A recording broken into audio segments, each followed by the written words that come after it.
At Carl's newborn appointment, her head circumference was in the 15th percentile, 1 month appointment, 20th percentile, 2 month appointment, 21st percentile, 4 month appointment, 38th percentile. So all of these measurements are within range. Well, between 4 months and 6 months, her head circumference jumped from 38th percentile to 67th percentile.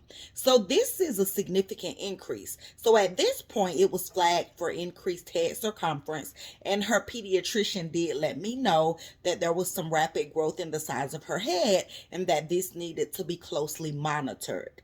So when she was 9 months, it jumped from 67th percentile to 77th percentile. So from birth to 9 months, her head circumference went from the 15th percentile to the 77th percentile. Although all of these percentiles are in normal range, you wouldn't expect to see that much of an increase over the course of 9 months in an infant.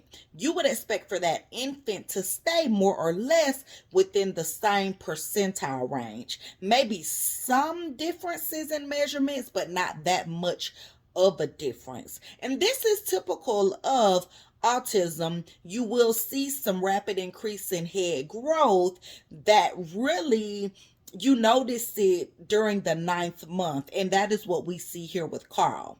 So by the time she was 12 months, her head circumference was in the 50th percentile.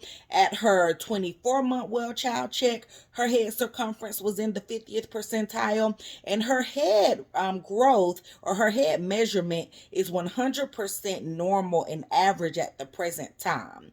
And so just by going through these percentiles and me showing, how her head measurement jumped significantly and then leveled off to a normal range, that is what studies have shown about head measurements and head growth in autistic children. So when you go to the doctor, definitely pay attention to all of those measurements. And if you have any questions on if a measurement is below average, if a measurement is above average, if growth is abnormal, definitely ask your pediatrician. The point of being armed with this information is early diagnosis, early intervention, asking questions, close monitoring. We just want to make sure that the doctors are using all of the information available to them to do everything necessary for your child. And we want to make sure that you're armed with the information to know when there's something that might need to be followed up on.